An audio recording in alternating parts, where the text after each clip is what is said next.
Hello friends, అందరు ఎలా ఉన్నారు? Welcome to my channel Tisha movies explanation. ఈరోజు ఎక్స్ప్లెయిన్ చేసే మూవీ పేరు ఎయిర్ లిఫ్ట్. రిక్వెస్ట్ చేసింది Balaji Reddy. Iraq president Saddam Hussein కువైట్పై చేసిన దండయాత్ర సమయంలో కువైట్లో జరిగిన నిజమైన సంఘటన ఆధారంగా ఈ చిత్రం రూపొందించబడింది. ఇండియాకి చెందిన కువైట్ నివాసి మాథ్యూస్ అనే వ్యాపారవేత్త నిజ జీవిత ఆధారంగా కథ తీసుకోబడింది. సినిమా మొదటి సన్నివేశం ఆగస్ట్ 1, 1990 కువైట్లో చూపిస్తారు. ఇండియాకి చెందిన బాగా పలుకుబడి ఉన్న విజయవంతమైన మరియు ప్రసిద్ధ బిజినెస్ మ్యాన్ రంజిత్ కాటియాల్ని చూపిస్తారు. ప్రభుత్వ అధికారులతో మరియు వ్యాపార వ్యక్తులతో అతని వృత్తిపరమైన సంబంధాలు చాలా బాగుంటాయి. కువైట్ మరియు బగ్దాద్కి చెందిన వ్యాపార వ్యక్తులతో అతని చురుకైన మరియు తెలివైన స్వభావంతో ఎన్నో మంచి బిజినెస్ డీల్స్ని సొంతం చేసుకుంటాడు. అతను ఉన్నత అధికారులను పొగుడుతూ తన వ్యాపారానికి ఎటువంటి హాని రాకుండా మార్గం చేస్తాడు. ఇండియా అంటే ఇష్టం ఉండదు.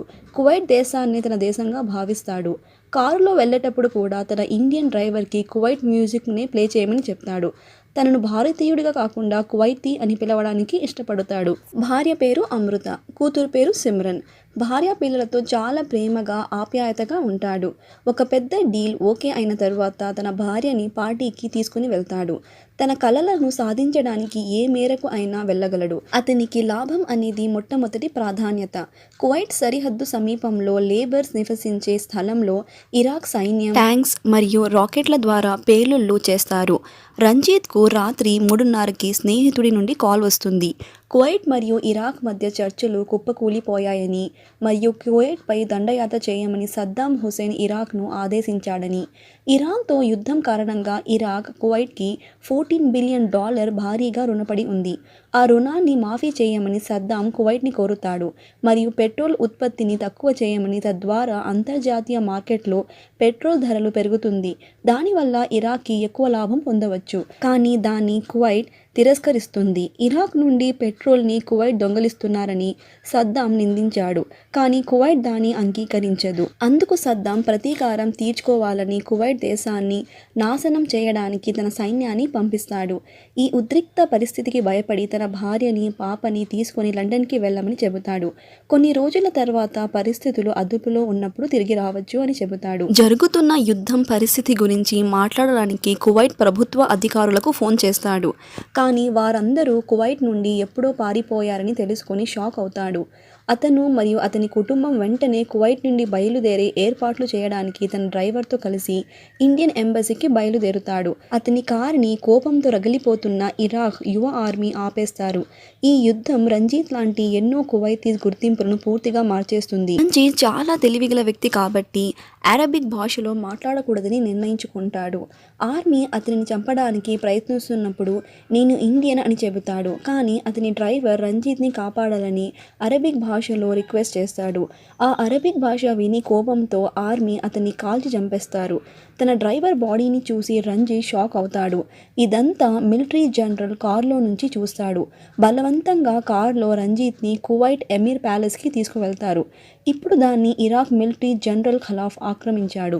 రంజిత్ పెద్ద ధనవంతుడని అతనికి తెలుసు. రంజిత్తో, నువ్వు సంవత్సరం ముందు నీ భార్యతో బాగ్దాద్, ఇరాక్కి వచ్చావు బిజినెస్ పనుల మీద. అప్పుడు నేను నీ సెక్యూరిటీ ఇన్ఛార్జ్. విజయవంతమైన వ్యక్తులు ముఖ్యమైన వ్యక్తులను మాత్రమే గుర్తుంచుకుంటారు. ఇప్పుడు నేను ఒక ముఖ్యమైన వ్యక్తిని. ఇక నుండి రంజిత్ సురక్షితంగా ఉంటాడని అతనికి భరోసా ఇస్తాడు. అతనికి ఒక ఇరాకీ మిలిటరీ స్టిక్కర్ ఇస్తాడు. ఈ స్టిక్కర్ పెట్టుకుంటే నేను ఇరాకీ ఆర్మీ స్టాప్ చేయదు అని చెబుతాడు. రంజిత్ ఇండియన్ ఎంబసీకి వస్తాడు. అక్కడ ఉన్న కౌన్సిలేట్, కువైట్ ఎయిర్పోర్ట్ కూడా ఇరాకీ మిలిటరీ కంట్రోల్లో ఉందని చెబుతాడు. ఎంబసీ కౌన్సిలేట్ రంజిత్కి ఫ్రెండ్ కాబట్టి వెంటనే అతని కుటుంబాన్ని తీసుకొని ఇక్కడికి వచ్చేయని సలహా ఇస్తాడు. ఇరాకీ సైన్యం ధనవంతులైన కువైట్ ప్రజల ఇంటికి చేరుకుంటుంది. అమృత తన కిటికీ నుండి పరిస్థితిని గమనిస్తుంది. ఇరాకీ సైన్యం కువైట్ ధనవంతుల ఇంటిని కొల్లగొట్టి దాడి చేస్తారు. మహిళలను పక్కన పెట్టి పురుషులను తమ ఇంటి నుండి బయటకు లాగి వారిపై కాల్పులు చేస్తారు. ఆమె ఇంటి నుండి పారిపోతుంది. వారు రంజిత్ ఇంట్లోకి ప్రవేశించి దోపిడీ ప్రారంభిస్తారు. రంజిత్ తన ఇంటికి కాల్ చేస్తాడు. కానీ ఇరాకీ ఆర్మీ ఇల్లుని మొత్తం ధ్వంసం చేసిన కారణంగా ఆ ఫోన్ ఎవరూ ఎత్తరు. అతను కంగారు పడి తన ఇంటికి బయలుదేరుతాడు. ఆర్మీ యూనిఫామ్ ధరించిన ఇరాకీ టీనేజ్ కుర్రాళ్ళు బయట భయంకరమైన పరిస్థితులను సృష్టిస్తారు. ఇదంతా చూసి రంజిత్ చాలా భయపడి ఏడుస్తాడు. వెంటనే తన ఇంటికి వెళ్తాడు. తన ఇంటిపై కూడా దాడి జరిగిందని తెలుసుకుంటాడు. భార్య, పాప కోసం ఇల్లు మొత్తం వెతుకుతాడు. వాళ్ళు చనిపోయారని భావించి చాలా ఏడుస్తాడు. బాధగా తన ఆఫీస్కి వస్తాడు. అక్కడ తన భార్య, పాపను చూసి సంతోషపడతాడు. అమృత అతనితో ఇరాకీస్ రాకముందే అక్కడి నుంచి కష్టపడి పారిపోయాను అని చెబుతుంది. డ్రైవర్ చనిపోయిన విషయం అమృతకి చెప్పి బాధపడి ఏడుస్తాడు. తన కుటుంబాన్ని మరియు తన కోసం చనిపోయిన డ్రైవర్ కుటుంబాన్ని ఇక్కడి నుంచి బయటికి తీసుకుని వెళ్ళడానికి ఖలాఫ్తో మాట్లాడుతాడు. దానికి అతను ప్రతిదానికి ఒక ధర ఉంది అని చెప్పి $5 మిలియన్ అడుగుతాడు. రంజిత్ చాలా ధనవంతుడు కాబట్టి ఆ అమౌంట్కి ఒప్పుకుంటాడు. రంజిత్ ఆఫీస్లో భద్రత ఉందని తెలుసుకున్న భారతీయులు వేగంగా రావడం ప్రారంభిస్తారు. ఇండియన్ గవర్నమెంట్ నుండి ఎటువంటి సమాధానం పొందకపోవడంతో మరియు ఇండియన్ ఎంబసీ ఎటువంటి భద్రత ఇవ్వకపోవడంతో చాలామంది ఇండియన్స్ వారి కుటుంబాలను మరియు బంధువులను తీసుకొని రంజిత్ ఆఫీసులో ఆశ్రయం పొందుతారు. ఎప్పుడు తన గురించి ఆలోచించే రంజిత్ డ్రైవర్ చావు వల్ల మరియు అతని మీదే నమ్మకం పెట్టుకున్న కువైట్లో ఉన్న ఇండియన్స్ని కాపాడాలని నిర్ణయించుకుంటాడు. అందరూ ఉండటానికి స్కూల్లో క్యాంప్ పెట్టాలని ఆలోచిస్తాడు. అది చూసి అమృతకి కోపం వస్తుంది. జనరల్ ఖలాఫ్కి కాస్ట్లీ విస్కీ బాటిల్ గిఫ్ట్గా ఇస్తాడు. దానికి ఖలాఫ్ సామాజిక సేవలో జోక్యం చేసుకోకండి, మీరు ఇక్కడే చిక్కుకుపోతారు అంటాడు.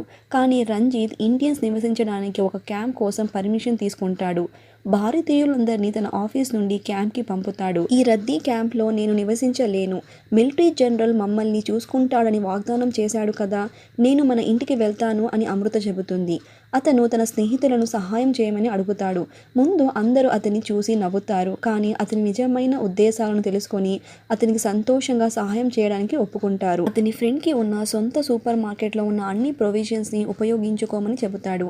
అతని స్టోర్ ఇన్ఛార్జ్ అయిన ఇబ్రహీంని ఫుడ్ని క్యాంప్కి సప్లై చేయమని చెబుతాడు. ఇబ్రహీం ఒక అమ్మాయిని చూస్తాడు.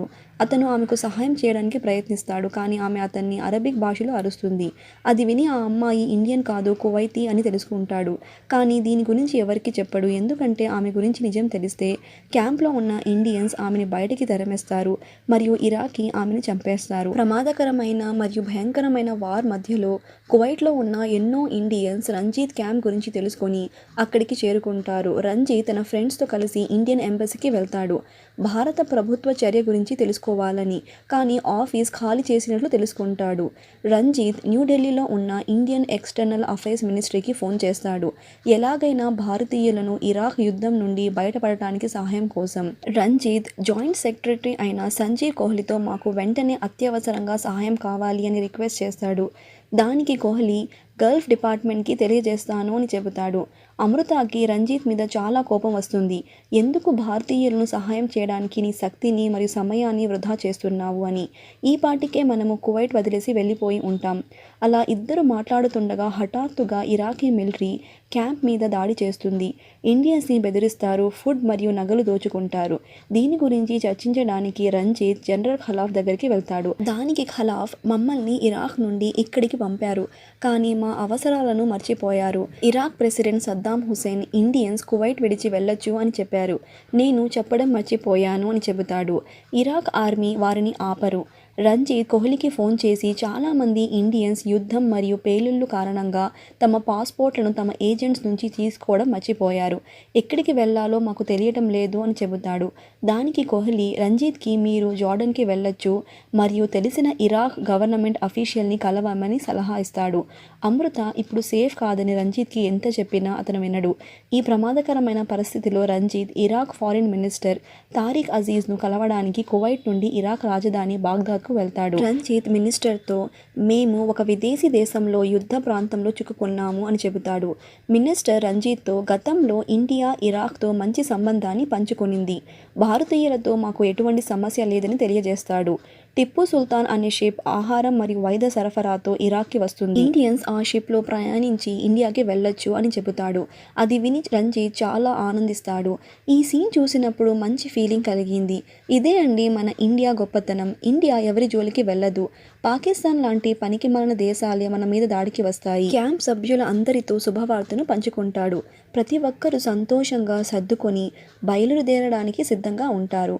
కోహ్లీ రంజిత్కి కాల్ చేసి ఒక బ్యాడ్ న్యూస్, యుఎన్ ఇరాక్పై నిషేధాన్ని ప్రకటించింది. బయలుదేరడానికి లేదా ప్రవేశించడానికి ఏ షిప్కి అనుమతి లేదు. యుఎన్ ఎంబార్గో కారణంగా టిప్పు సుల్తాన్ షిప్ దుబాయ్కి మళ్లించబడుతుంది. ఇండియాకి చేరుకోవాలని ఇండియన్స్ ఆశలన్నిటినీ ఈ విషయం అణిచివేస్తుంది. అది తెలిసిన ఒక ఇండియన్కి చాలా కోపం వస్తుంది. రంజిత్ మీద కోపం చూపిస్తాడు. అమృత తన భర్తకి సపోర్ట్ చేస్తూ, ఎప్పుడో రంజిత్ అతనికి ఉన్న పలుకుబడి ఉపయోగించి తన కుటుంబాన్ని తీసుకుని ఇక్కడి నుంచి వెళ్ళిపోయి ఉంటాడు. కేవలం మీ అందరినీ కాపాడాలని, సహాయం చేయాలని ఇప్పటిదాకా మీతోనే ఉన్నాడు. కోహ్లీ తండ్రి కోహ్లీకి చెబుతాడు, భారత్ పాకిస్తాన్ డివిజన్ సమయంలో లాహోర్లోని తన ఇంటిని విడిచిపెట్టడం అతనికి ఎంతో బాధకరమైన క్షణమని, తన తండ్రి మాటలు విని ఇండియన్స్కి సహాయం చేయాలని గట్టిగా నిర్ణయించుకుంటాడు. ఎంతో ప్రయత్నిస్తాడు మంత్రిని ఒప్పించడానికి. చివరకు కువైట్లో చిక్కుకున్న భారతీయులకు సహాయం చేయమని ఫారిన్ మినిస్టర్ అంగీకరిస్తాడు. రంజిత్ తన స్నేహితులతో కలిసి ఒక గార్బేజ్ షిప్ను కనుక్కుంటాడు. కెప్టెన్ ప్రతి ఒక్క ఇండియన్కి $5,000 ఇవ్వమని డిమాండ్ చేస్తాడు. దానికి రంజిత్ 500 మంది భారతీయులను తిరిగి భారతదేశానికి పంపించేందుకు కెప్టెన్తో $1,00,000 డీల్ మాట్లాడుతాడు. ఇది తెలుసుకున్న ఇరాకీ మిలిటరీ కెప్టెన్ని గన్ పాయింట్ మీద తీసుకుంటారు. ఖలాఫ్ షిప్ని పంపించడానికి రంజిత్ దగ్గర $1,00,000 డబ్బులు అడుగుతాడు. దానికి రంజిత్ అబద్ధం చెబుతాడు, ఇరాక్ మినిస్టర్తో మాట్లాడాను అని.